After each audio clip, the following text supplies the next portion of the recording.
बैत जनाबे मौलाना अब्दुल रऊफ हैदरी साहब, आपसे गुजारिश करूंगा कि जिक्र आले मोहम्मद अलैहिस्सलाम से मुस्तफीज फरमाएं।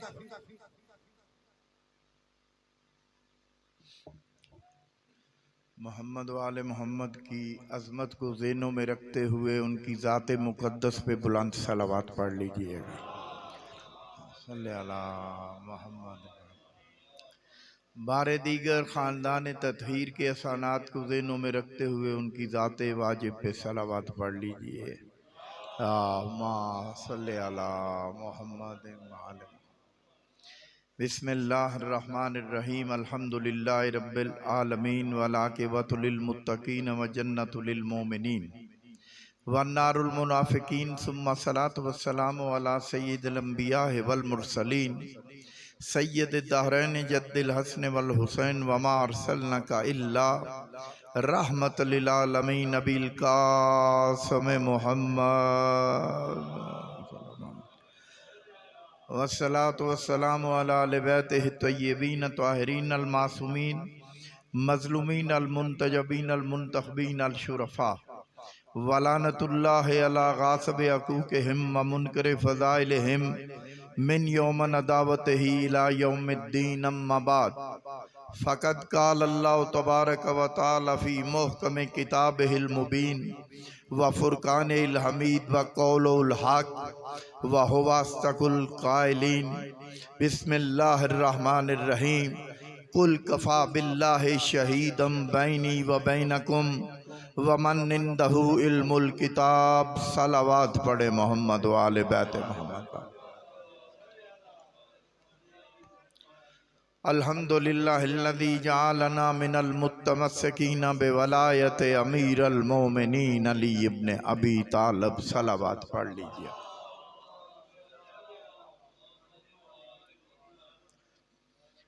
हम्द है खुदावंद मुताल की, परवरदिगार आलम की, वो अला कुल्ल शैइन कदीर आसिनुल खालिकीन, कादर मुतलिक, जो चाहता है जब चाहता है और जहाँ चाहता है वो कर लेता है। वो इख्तियार है उस बादशाह का, क्योंकि उसने हर चीज़ को खलक किया है। बस लोगों की ये परवाह नहीं करनी। मैं हमेशा हर मजलिस में कहता रहता हूँ, चंद लम्हे जो ड्यूटी मुझे देनी है आप गौर से समात फरमाएं। मजलिस ना छोटी होती है ना बड़ी होती है, ना इमाम बारगाह छोटा होता है ना बड़ा होता है। इमाम बारगाह होता है, मजलिस मजलिस होती है। इसलिए कि छोटे बड़े का फैसला तो वो करेगा जो उसे जानता हो, जिसका बारगाह है। तो जब उसे कोई नहीं जानता तो फिर हम कोई फैसला नहीं कर सकते।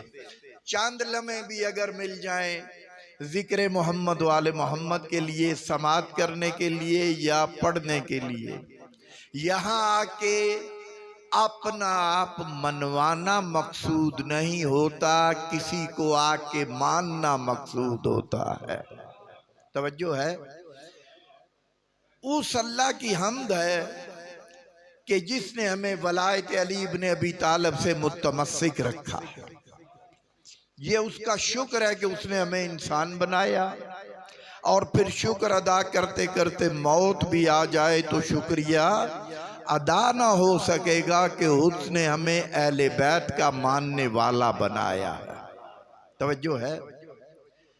ये तौफीकात खैर होती हैं। इंसान की समात की जो कहा गया है, इतनी बर्दाश्त है कि वो 45 मिनट से ज्यादा समात नहीं कर सकता। 45 मिनट वो सुन सकता है। इसके बाद समात इस तरह हो जाती है, इधर से बात आती है इधर से निकल जाती है। लेकिन कुर्बान जाऊं उन हस्तियों पर, क्योंकि ये 45 मिनट वक्त होता है जिनको हमने माना है वो इमाम वक्त है। और इमाम वक्त ऐसी जात है कि इतना सारा दिन भी मजलिस होती रहे तो इंसान सुनते रहते हैं, थक जाते भी। अफराद की परेशानी नहीं लेनी चाहिए। पहला शेर मैं अर्ज करने लगा हूं, इसे समात फरमाना। गुलची मेरे अशआर के गुल चुनते हैं, गुलची मेरे अशआर के गुल चुनते हैं, और सुन के कसायद वो बैठ के सर धुनते हैं, और मजमा कम से जब मैं जी चुराता हूँ फरमाते हैं शब्बीर के हम सुनते हैं। तवज्जो है, फरमाते हैं शब्बीर के हम सुनते हैं। तो जब सुनने वाला सुन रहा हो तो फिर परेशानी किस बात की है। लिहाजा खुदावंद आलम तौफीकात खैर में अजाफा फरमाए इन सादात की, फिदा हुसैन शाह, वासिफ बुखारी साहब और सदाकत बुखारी साहब, मालिक इनके इस मिशन को हमेशा कायम दायम रखे। और मैं ये नहीं कहता जो मुर्दा हो गए हैं, क्योंकि आले मोहम्मद की मवद्दत मरने देती ही नहीं, आले मोहम्मद की मवद्दत मरने नहीं देती। ये एक इंतकाल है जो दबीर ने अपने सुखन में पेश किया है। वो फरमाते हैं जो कि मसरूफ़े सलामे शहुदा रहता है, जो कि मसरूफ़े सलामे शहुदा रहता है, गो वो रहता नहीं पर नाम सदा रहता है। वो दुनिया से पर्दा भी कर जाए तो नाम सदा रहता है। इसी तरह जनाब अनीस से, ताकि दो चार जुमले आपके अज़हान आलिया में आ जाएं, कि जनाब अनीस जिनको खुदाए सुखन कहा गया है, क्या कहा गया है? खुदाए सुखन। और जनाब अनीस ने 2.5 लाख शेर लिखे हैं इमाम हुसैन की शान में। 2.5, ये कोई कम शेर नहीं, 2.5 लाख शेर लिखना। किस माँ का बेटा था अनीस? जब जिंदगी का पहला शेर लिखा तो लिखते हैं, या रब रसूल पाक की खेती हरी रहे, या रब रसूल पाक की खेती हरी रहे। ये लिख के माँ मुसल्ला इबादत पे थी, अपना कागज और कलम उनके पास ले गए, जाके कहते हैं मैंने लिखा है, ये जरा सा देखिए। तो माँ भी फिर अनीस की थी, अनीस की माँ थी। जैसे ही उन्होंने देखा कि लिखा हुआ था कागज पर, या रब रसूल पाक की खेती हरी रहे, उन्होंने लिखा बेटा आगे लिखो, बच्चों से गोद संदल से मांग, बच्चों से गोदी भरी रहे। संदल से मांग, बच्चों से गोदी भरी रहे।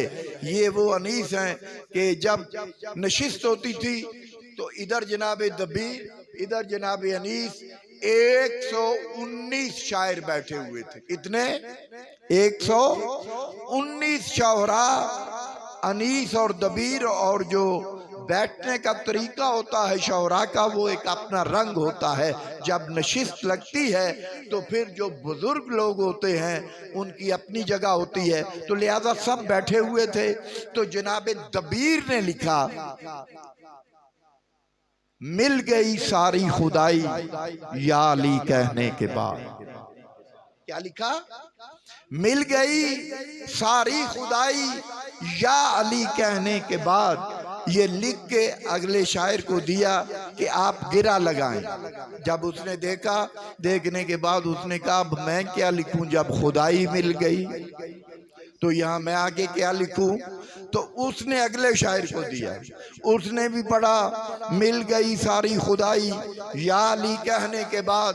ये कागज और कलम 117 शौरा में फिरता रहा, किसी की जुर्रत ना हुई इसके बाद गिरा लगाने की। मिल गई सारी खुदाई या अली कहने के बाद।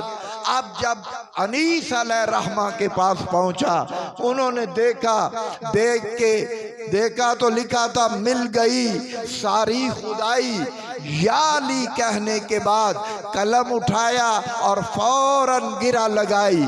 फरमाते हैं हाँ यही होता है भाई, या अली कहने के बाद, हाँ यही होता है भाई या अली कहने के बाद। ये वो लोग थे जिन्होंने सुखन आले मोहम्मद के लिखे हैं। रामपुर का जो नवाब था ना, कहाँ का?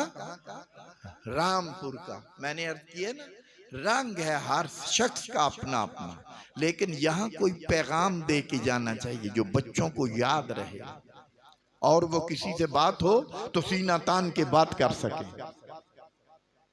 बाकी ये मिशन जो है इसमें हर किसी का अपना रंग है, लेकिन पैगाम होना चाहिए। जनाबे अनीस के दौर में रामपुर का जो नवाब था वो बहुत दुश्मन अहले बैत था। क्या था? दुश्मन अहले बैत था, और शायरी से भी उसको शगफ था, शायर भी था।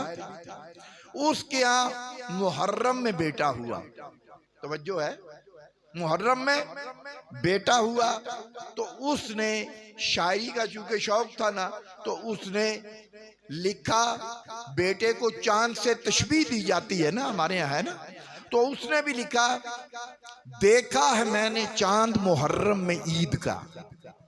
बेटा जो हुआ उसके यहाँ, और था भी मुनाफिक, दुश्मन अहले बैत। और जनाब अनीस के पास गुलाम को भेजा कि जाओ जाके गिरा लगवा के लाओ, ताकि अनीस तड़पे और परेशान हो कि मेरे यहाँ बेटा हुआ है और मैंने ज़ाहिरा गिरा लगानी है, ये शायरों का सिलसिला होता है। तो लिखा गया था, उसने बेटे को चांद से तशबीह दी, हुआ मुहर्रम में, था मुनाफिक रामपुरी, और उसने लिख के भेजा अपने कासिद को कि जाके ये गिरा लगवा के लाओ। लिखा हुआ था, देखा है मैंने चांद मुहर्रम में ईद का। वो नौकर पहुंचा, जनाब अनीस ने देखा, बिठाया, चाय पूछी, पानी पिलाया, जो भी था, और उसके बाद कहा कैसे आना? उसने कहा नवाब साहब ने भेजा है कि जाके ये मैंने शेर कहा है तो उसकी गिरा लगवा के लाओ, उनके यहाँ बेटा हुआ है। जनाब अनीस फरमाते हैं अच्छा बताओ, दिखाओ। तो देखा ना, कागज लिखा हुआ था, देखा है मैंने चांद मुहर्रम में ईद का। जनाब अनीस ने कलम उठाया, लिखते हैं नवाब रामपुरी है नुतफा यजीद का, नवाब रामपुरी है नुतफा यजीद का, देखा है जिसने चांद मुहर्रम में ईद। तवज्जो है, देखा है जिसने चांद मुहर्रम में ईद का। तो ये आपकी तवज्जुहात को मबजूल करने के लिए दो शेर भी मैंने कह दिए। सब ने अपनी अपनी जगह बड़ा अच्छा कलाम पढ़ा, मौला जज़ाए खैर दे। जनाब अली असगर के हवाले से बड़ा अच्छा इन्होंने लिखा, और मैंने भी अपनी मोहब्बत पेश की, लेकिन किसी ने जनाब अली असगर के हवाले से एक जुमला लिखा, जनाब अली असगर के हवाले से, कि जब इमाम हुसैन बादशाह अली असगर को मैदान कारजार में लेके जा रहे थे, तो परवरदिगार आलम की निगाह पड़ी, और अल्लाह ने जो जुमला कहा वो उन्होंने अपनी कलम से, सैयद रजा सरसवी ने अपनी कलम से रकम किया। क्या लिखा हुआ था कि जब असगर को हुसैन के हाथों पे देखा तो अल्लाह ने क्या कहा? अल्लाह ने फरमाया, साया परों का डाल दो असगर पे जिब्राइल, साया परों का डाल दो असगर पे जिब्राइल, मक्तल में जा रहा है रसूलों के काम से। तवज्जो है, मक्तल में जा रहा है रसूलों के काम से। इतना बड़ा, जिस घर का असगर भी अली हो, जिस घर का असगर भी अली हो, उस घर के क्या कहने। तो मैंने अर्ज किया कि पैगंबर इस्लाम ने फरमाया, इन्नी तारिकुन फीकुम सकलैन कताब अल्लाह व इतरती अहले बैत। एक आयत एक बिस्मिल्लाह की ज़ियारत होती है ना, तो कमर भी, मैं भी एक उनकी असाले स्वाब के लिए जुमला कह दूं। जुलजना के लिए क्या फरमाया है? फरमाते हैं, इसने भी जख्म खाए हैं मौला की राह में, हाय हाय हाय, जुमला सुनिएगा सैयद मोहम्मद हुसैन उस्ताद कमर जलालवी का। फरमाते हैं इसने भी जख्म खाए हैं मौला की राह में, इसका भी खून शामिल है हर सजदागाह, इसका भी खून शामिल है हर सजदागाह में। जिसके रहवार का लहू मट्टी में मिले और सजदा अल्लाह वाजिब कर दे, उसे हुसैन कहते हैं, उसे हुसैन कहते हैं।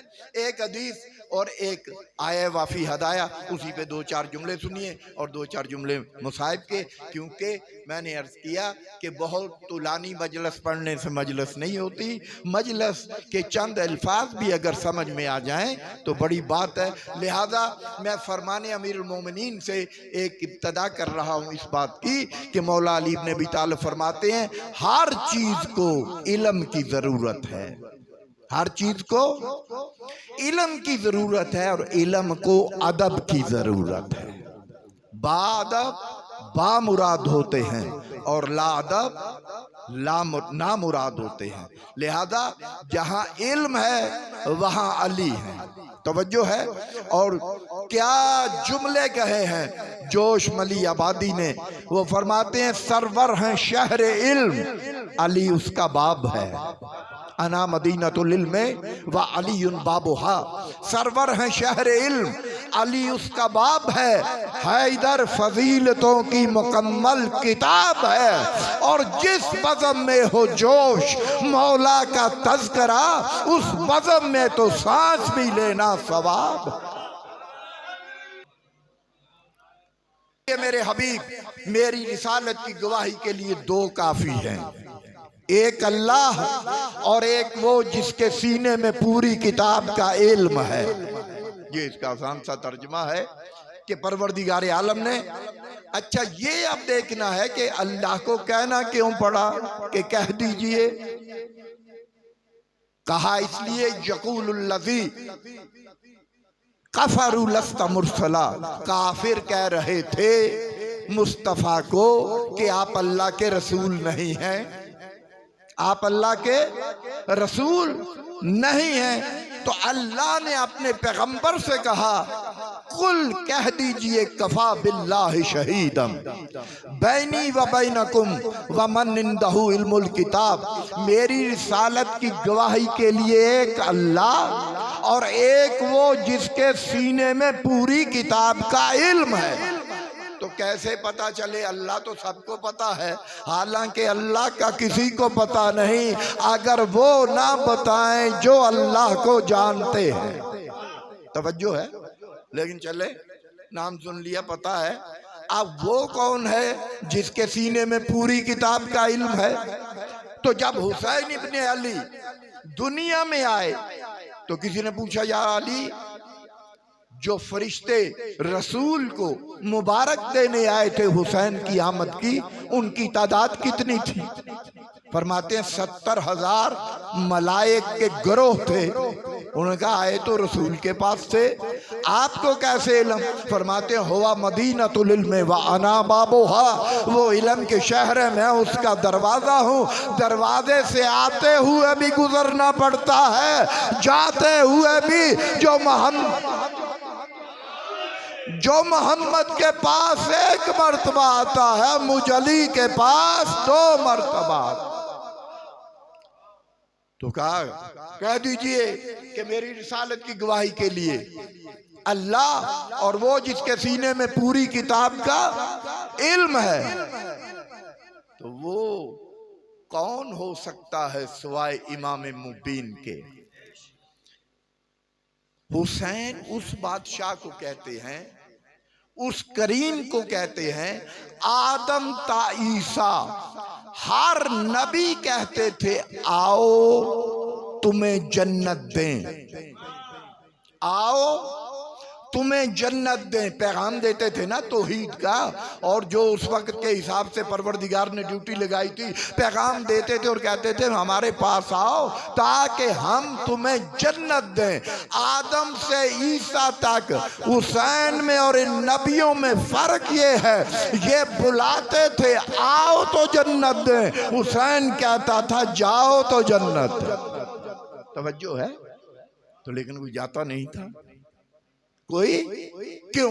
अमीरुल मोमिनीन ने एक फरमान जारी किया। मौला फरमाते हैं अगर मोमिन को रेत के जर्रे के बराबर भी पता चल जाए कि मेरा आखिर में मकाम क्या है, तो वो सजदे में गिर के कहे कि मुझे वहीं जाना है। ये पैगंबर के वसी ने फरमा दिया। अब इसको उजागर किया है 10 मुहर्रम को हुसैन इब्ने अली ने। हुसैन ने कायनात को बताया, जब कहा ना कि चले जाओ जन्नत वही दूंगा जो जन्नत मेरे साथ शहीद होने के बाद है, तो कोई ना गया। इसलिए नहीं गए कि अपना मकाम देख चुके थे। जिस हुसैन की अर्श और फर्श पे बादशाहत थी, वो रोज़े अशूर ये कहता हुआ नजर आए, यंज़ुरु यमीनन व शिमालन, दाएं बाएं देखा और रो के कह रहे थे मेरे शेरों कहाँ चले गए हो? तुम जब जा रहे थे मैं तुम सबको सवार करा रहा था, अब हुसैन ने सवार होना है, मेरा अब्बास कहाँ है, मेरा अकबर कहाँ है? अज़ादारों, बस ये जुमला कहना था कि एक मस्तूर आई, और वो मस्तूर जनाब रुकैया हैं जो अपने बेटों को ढूंढती हुई लाहौर में आ गई। अज़ादाराने हुसैन जैसे यही तो कहती हैं मौला मैं सवार कराऊंगी। हुसैन रो पड़े और जुमला का फरमाते हैं, वाह गुरबता, आज मैं इतना गरीब हो गया कि मुझे बहनें सवार कराएंगी। कहा रुकैया आपको कैसे इल्म के शहसवारों को कैसे सवार किया जाता है? आखिरी जुमला सुनो। अज़ादारो जनाब रुकैया रो के कहती हैं, मौला जो गुज़श्ता रात थी ना, अब्बास मुझे अपने खैमे में ले गए थे, अशन को भी ले गए थे अपनी सवारी को, और मुझे कहने लगे कि रुकैया देखो ना कल अकबर होगा, ना कासिम होगा, ना उन्हों मोहम्मद होंगे। जब मौला कहे ना सवार कराना है, इस तरह सवार करा दे। अल्लाह